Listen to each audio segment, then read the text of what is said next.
Sealand is a nation you've probably never heard of. It's had colonists, invasions, territorial disputes, and its own population, and flag, which is rather nice. But here's the catch. It may not even exist at all. That, in the North Sea on the horizon, is the unrecognised and disputed Principality of Sealand. This is going to need some explaining.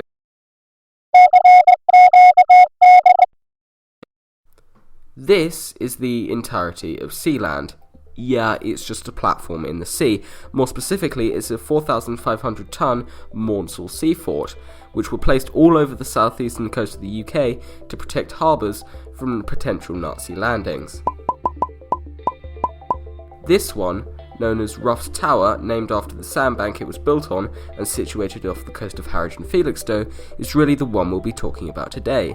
As you might have guessed, the invasion that they sought to defend never came, and like many wartime relics in the UK, they were abandoned and left empty. For now. Roll around the 1960s and the dawn of the era of pirate radio. A flood of unlicensed and thereby illegal radio stations, most famously Radio Caroline, had the brilliant idea to move their base of operations off the coast of Essex, Suffolk and Kent and into international waters, where UK law did not apply.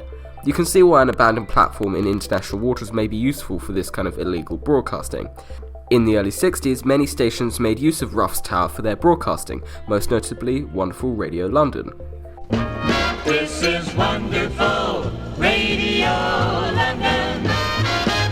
But that all changed when on Christmas Eve 1966, amateur broadcaster Paddy Bates managed to eject all the other inhabitants and tried to set up his own radio station, but failed. However, in doing so, he took the whole international waters thing one step further and declared the newly founded Sealand as a totally independent nation, with himself as the prince and ruler. No, said the UK. But is it actually a country? Well, it's complicated. There are many different ways of defining a country. The Montevideo Convention on the Rights and Duties of States, as signed in 1933, says, "The state, as a person of international law, should possess the following qualifications: A. A permanent population, B. A defined territory, C. Government, and D. Capacity to enter into relations with other states." All of these things Sealand has, regardless if it is only one person. If you choose to follow this definition, then hooray for you, Sealand is a country. However, there are other ways of defining a country, most notably the constitutive theory of statehood, which is defined simply as, to quote C.G.P. Grey, "What makes a country is if other countries think that country is a country." To put it plainly, the constitutive theory of statehood says that you are a country only if you are recognised by other countries. If you follow this definition, then Sealand is no way a country at all. Don't be silly. A year after the founding of Sealand, a British vessel travelled through Sealand's claimed territorial waters, and Paddy fired several shots into the air to make them go away. Yeah, he was soon called into court for UK firearms charges in Chelmsford, Essex, but he was found not guilty as the platform wasn't in UK waters, and therefore it didn't have to apply to UK law. As it would if someone down the street tried to make their own country, the Principality soon gained quite a lot of notoriety and fame, whether they wanted it or not.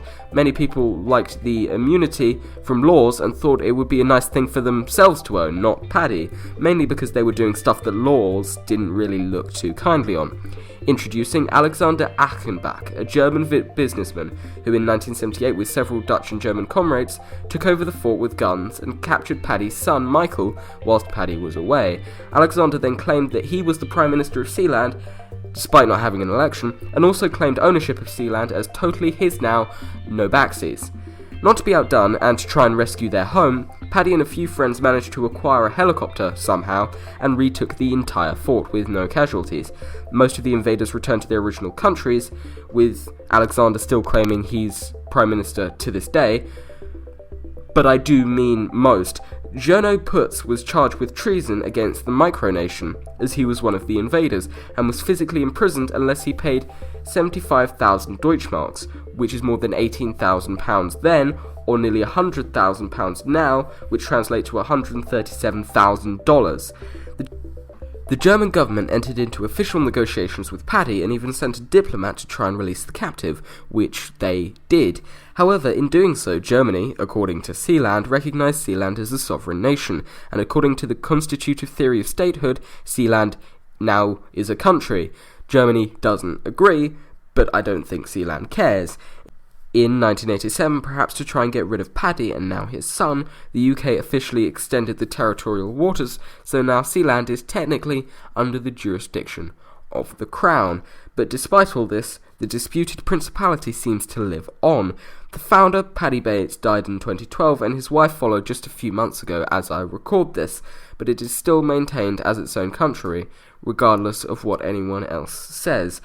I live in this area, so of course I'm going to go to the coast and try to see it. And there we go, it was a bit cloudy, but I got a pretty good shot of it. It does have quite a lot of stuff for just a platform, because not only is it a government HQ, but it's also a home for the one-person population that I mentioned earlier. Pretty nice. They have their own flag, their own stamps, their own currency, and even their own website, on which you can buy titles and knighthoods of Sealand. But no offence, Your Highness, I'm not going to trust a website if they don't realise that the Isle of Wight is an isle and not in any way connected to the mainland. Since Sealand isn't threatening the UK with nukes or managing a drug smuggling organisation, the UK don't really have a reason to eject the claimants, or at least a good reason, so it looks like the disputed Principality of Sealand lives on. If it even existed at all. So, what do you think? Is it a proper country or not? Let me know down below. All feedback is appreciated, and until next time, thank you for watching.